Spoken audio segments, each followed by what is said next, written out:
سلامونه دوستانو، په دې نوې ویډیو کې تاسو ټول ته ښه راغلاست وایم. په دې ویډیو کې به موږ تاسې دا زده کوو چې څنګه موږ په یو رستورانټ کې خوراک راوغواړو او د خوراک فرمایش ورکړو یا خوراک را آرډر کړو. نو راځئ چې شروع وکړو. ښه، Der Kellner, die Kellnerin, der Kellner, die Kellnerin. ګارسون ته وایي یا هغه خدمتګار، هغه کس چې خوراک میز ته راوړي، نو هغه ته کیلنر وایي. Der Kellner که هغه سړی نو der Kellner ده، او که چیرې ښځه یي نو کیلنرین ورته ویل کېږي. دی کیلنرین، دی کیلنرین. Die Speisekarte, die Speisekarte.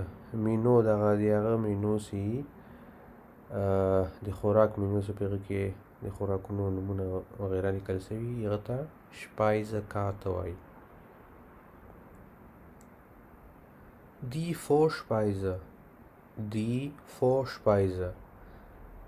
Vorspeise لپاره ما داسې لغت په پښتو کې پیدا نه کړ، نو دلته ما صرف لیکلي مخکې له ډوډۍ. نو مخکې له ډوډۍ دا په دې معنا چې د ډوډۍ نه مخکې دغه اصلي کوم شی چې موږ خورو، هغه ډوډۍ چې د هغه نه مخکې داسې ساده یو شی، خصوصا د اروپایانو د عادت لري چې له هغه نه اول استفاده کوي او د چا خبره هغه خپله شروع پې کوي د خوراک. لکه فرض مثال کو چیرې ورکو، لکه یو سوپ، مخکې له دې چې دوی دغه اصلي ډوډۍ ورته راسي او هغه باندې شروع کړي، دوی اول کې یو سوپ دغسې خوري. نو هغه د چرګ سوپ فرض مثال، یا د یو قسم د ټماټرو سوپ داسې په هغه اروپایانو کې ډېر دود ده او ډېر رواج ده، توماتن سوپ ورته وایي.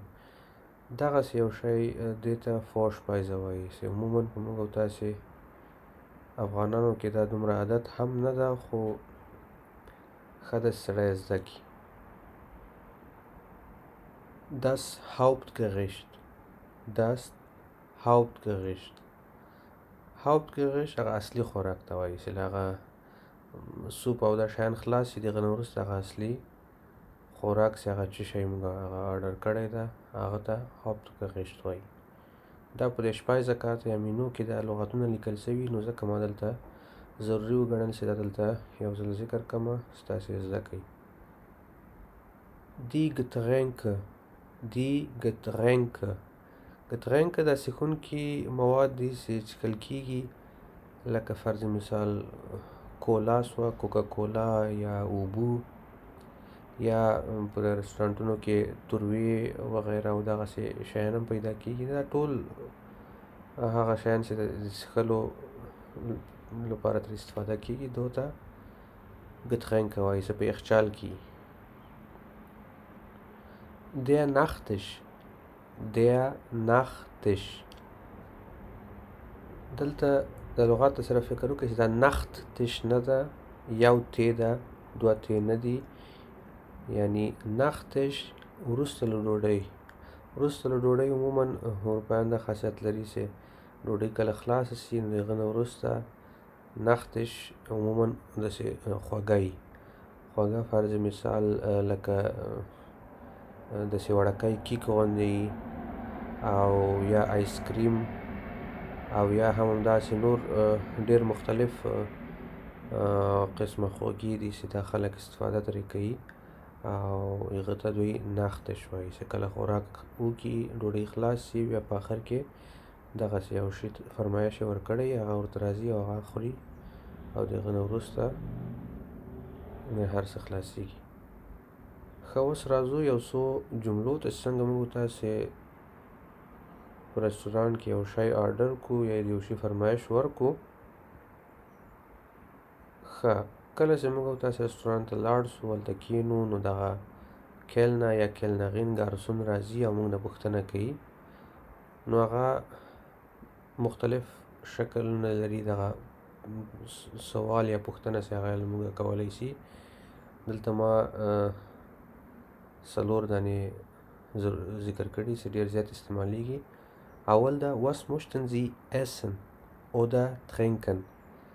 هغه شاید راسي موږ نه پوښتنه وکړي چې څه شی غواړئ چې وخورئ یا وڅښئ که نه. بعضې وخت یو نفر ځي صرف څښلو لپاره چې داسې څښونکی مواد یو شی وڅښي او خوراک نه کوي، او یا په اول کې هم د اروپایان دا خاصیت لري چې فرض مثال له الکول نه او یا له بیر نه استفاده کوي د ډوډۍ نه مخکې کله کله یو ګیلاس الکول څښي. نو ځکه دوی عموما دغسې یوه پوښتنه کوي چې was möchten Sie essen oder trinken. او یا هم هغه داسې پوښتنه کولی شي was möchten Sie bestellen. was möchten Sie bestellen. څه شی غواړئ چې راوغواړئ، یعنې د شي فرمایش ورکول غواړئ. نو بیا به موږ ورته وایو چې دغه شي فرمایش که نه. ښه، دریم نمبر کې ده was hätten Sie gern. was hätten Sie gern. دا لږ د اوچت لیول دویچ ده، خو دا چې سړی زده کړي او استفاده خصوصا المانیان زیات ترې کوي، نو ما ضروري وګڼله چې دلته ذکر کړمه. د دې معنا هم همدغه ده، څه شی غواړئ چې راوغواړئ یا فرمایش ورکوئ، نو همدغه یوه معنا لري. او یا هم 4 نمبر کې دلته ما ذکر کړی ده، په ساده ډول ګارسون درته ویلی شي bitte یا bitte schön. دلته bitte یا bitte schön معنا خو صحیح ده همغه ده چې مهرباني وکړئ. bitte معنا همدا ده که نه. نو دلته د دې سوالیې په شکل موږ ته وایي، یعنې bitte یا bitte schön یعنې مهرباني وکړئ ووایئ څه فرمایش ورکول غواړئ، نو هغه بیا موږ ورته وایو چې دغه شی فرمایش لري، موږ دا شی راته راوړه. اوس راځو د دې جوابونو ته، څنګه موږ تاسې په جواب کې د کس ته بیا ویلی چې دغه شی زه غواړم چې فرمایش ورکړم یا د دې شي فرمایش ورکومه. ښه، ich hätte gern. موږ تاسې ورته ویلی شو چې ich hätte gern زه غواړم دغه شیان آرډر کړم یا د دې شي فرمایش ورکول غواړم. په یاد کې ولرئ دوستانو دا خبره چې دغه جملې نه تنها چې موږ او تاسې په رستورانټ کې یو او په میز ناست یو او هغه وخت لپاره استعمالیږي، عموما که موږ او تاسې دغسې هم رستورانټ ته ځو او خوراک له ځان سره غواړو، کور ته یوسو او صرف هغه آرډر ورکوو، عموما د جملې د هر وخت لپاره دغسې استفاده کېږي. لکه فرض مثال د یو ډونر دکان ته ځو، ډونر لادن ته، او غواړو چې یو ډونر آرډر کړو، نو هغلته هم چې دا ورسو هغه موږ نه پوښتنه کوي چې bitte schön. نو موږ ورته ویلی چې ich hätte gern ein Donut zum Beispiel یا eine Pizza که نه. نو هر ځای کې د دې استفاده کېږي، یعنې هدف مې له دې خبرې نه ده داسې ضروري نه ده چې تاسې په رستورانټ کې دننه ناست یئ او تاسې ته ګارسون راسي او بیا دا جمله استعمال کوي. ښه، دویم ich möchte. ich möchte دغه نه وروسته هغه هر شی چې تاسې غواړئ د هغه نوم ورته ذکر کړئ چې دغه شی زه غواړمه چې فرمایش ورکړمه دا خوراک. نو ich möchte معنا هم زه غواړم ده. دریم دا سوالیه غوندې ده چې موږ او تاسې ورته ویلي چې haben Sie، فرض مثال موږ او تاسې ورته ویلي چې haben Sie Thunfisch Pizza. آیا تاسې تونفش هغه د تونفش مایع چې د تونفش پیزا لرئ که نه لرئ؟ نو دا د سوالیې غوندې شکل لري چې هغه هم ما هم دلته راوستله د جمله. 4 د ich hätte gern ich möchte سره په څنګ کې موږ تاسې ich nehme هم استعمالولی شو. ich nehme معنا nehmen نیولو ته وایي عموما. نو دلته که چېرې د تحت اللفظي معنا کوي دې معنا ده زه نیسم، خو دلته دا زه نیسم ما درته ویلې تحت اللفظي معنا ده، لیکن د دې جملې اصلي معنا هغه هدف د دې نه دا ده چې یعنې موږ ورته ویل غواړو چې زه غواړم ich nehme eine Pizza zum Beispiel زه غواړم چې یوه پیزا یې فرمایش ورکړم یعنې یوه پیزا راته راوړه صحیح ده که نه نو ما دلته معنا په پښتو کې لیکلې ده چې زه نیسم خو په قوس کې بیا لیکلي چې زه غواړم یعنې معنا یې داسې زه غواړم چې دغه شی چې هغه هر شی یا خوراک یې د دې فرمایش ورکړم ښه اوس که چیرې موږ تاسې یو شی هم په هغه مینو کې وکتو خوښ هم سو یو خوراک خو موږ ورته وایو چې دغه کې یو یا دوه شیانه کم که فرض مثال بعضې وخت یو کس له یو شي سره حساسیت لري یا یو شی نه خوښوي فرض مثال په دې پیزا کې مختلف مواد استعمالیږي نو که یو نفر وایي چې زه دغه یو شی یا دوه شیان نه غواړم چې هغه پکې نو هغه لپاره ohne به موږ استعمالو ohne معنا ده یعنې بغیر له څه شي نه د هغه شي نوم ورته اخلو فرض مثال موږ ورته وایو چې ما ته دا پیزا راوړه په پیزا نوم هلته ورته ښیو په مینو کې خو ورته وایو چې بغیر له پیازو نه پیاز مه پکې اچوه یا ټماټر مه پکې اچوه یا رومي بانجان چې ورته وایي او یا کیزه چې ده پنیر په حساب دا مه پکې اچوه چې هغه هر شی نو بیا موږ تاسې ورته وایو چې ich möchte oder ja ich nehme دواړه ورته ویلی شو چې ich möchte diese Pizza ohne Zwiebel zum Beispiel ما په قوس کې لیکلي یا ohne Tomaten یا ohne Käse بخښنه غواړم etc وغیره وغیره زه غواړم دغه پیزا یا پیتزا بغیر له پیازو یا رومیو یا پنیر یا هر شی چې بل یو شی په هغه کې ګډي موږ ورته وایو چې دغه پیزا راته راوړه خو پیاز مه پکې اچوه پیاز ترې لرې که یا ټماټر یا رومي بانجان ترې لرې که یا بل هر شی سي نو ohne به په هغه کې استعمالیږي یو ځل بیا به دا جمله تکرار کو ich möchte ja ich nehme diese Pizza ohne Zwiebel یا ohne Tomaten یا ohne Käse وغیره وغیره ښه او که چیرې موږ پوښتنه کوو چې چېرته کولی سم لاسونه ومینځم ځکه عموما موږ تاسې دا عادت لرو چې رستورانټ ته لاړ سو د خوراک نه مخکې لاسونه مینځو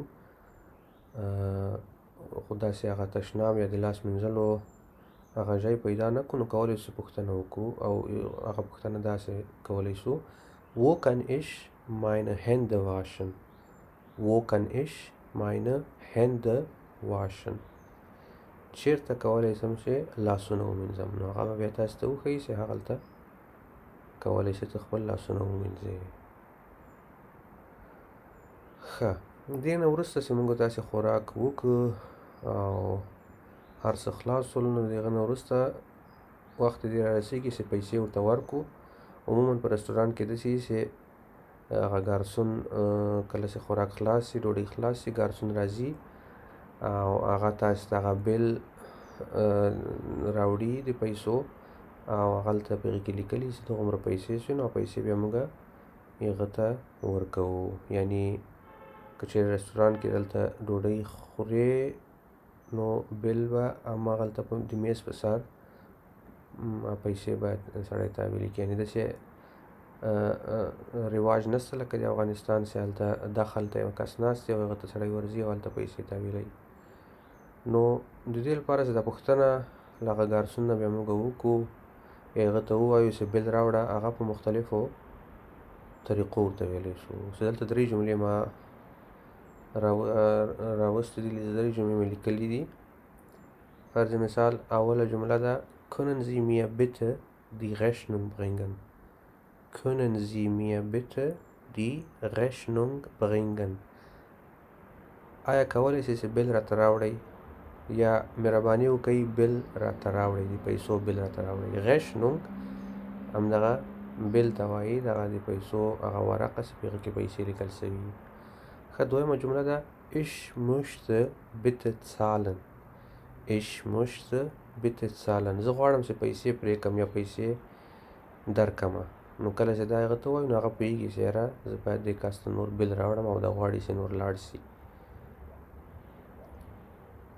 درېیمه جمله die Rechnung bitte die Rechnung bitte ډایرکټ دغسې موږ تاسې ورته وایو چې بل راوړه په مهربانۍ سره یا مهرباني وکړه دغه بل راته راوړه چې زه پیسې درکړمه او زه غواړم چې لاړ شم. ښه د هغه نه وروسته دغه یو بل لغت داسې دې سره باید تاسې ځان اشنا کړئ چې هغه ته Trinkgeld وایي das Trinkgeld das ارټیکل ده das Trinkgeld Trinkgeld دغه بخششي پیسو ته وایي چې د ګارسون چې موږ تاسو ته د خوراک راوړي او د آخر کې بل راوړي او د ټول خدمت کوي. نو عموما په اروپا کې د رواج دی چې په آخر کې هغه ګارسون ته 100 روپۍ بخششي ورکول کېږي، یعنی هغه کوم بل چې د خوراک هغه خو تاویلیږي د هغه سره په څنګ کې اضافه چې هر څومره یې 2 روپۍ 3 روپۍ 15 روپۍ 10 روپۍ چې هر څومره څوک ورکوي هغه کې کم او زیات هغه مقدار نه ده معلوم، نو 100 روپۍ بخششي هغه ګارسون ته ورکول کېږي چې هغه ته Trinkgeld وایي das Trinkgeld. نو په دې هیله دوستانو چې ویډیو مو خوښه شوي او یو څه نوي مو ترې زده کړي وي، که چیرې په ویډیو کې څه املایي غلطیانې او یا یو څه لغاتونه ما نیمګړي لیکلي نو بښنه غواړم. مشکل عموما دا ده چې د پښتو ژبې اکثره هغه د کره پښتو لغاتونه په ډکشنري کې پیدا کول مشکل دي. موږ تاسې عموما اکثره شیانو ته هغه انګلیسي لغات استعمالوو، لکه فرض مثال ته اوس ما لیکلي بل، نو بل اصلا عموما انګلیسي لغات ده، پښتو لغات نه ده. همداسې شاید نور لغاتونه هم وي. نو بیا هم په هر صورت په دې هیله چې یو څه نوي د ویډیو نه زده کړي. د نورو ویډیوګانو لپاره زما د چینل درسره سبسکرایب کړئ، ویډیو درسره لایک کړئ، کمنټ وکړئ، او همدارنګه د فیسبوک یوه پاڼه ما جوړه کړې ده هغه هم درسره لایک کړئ.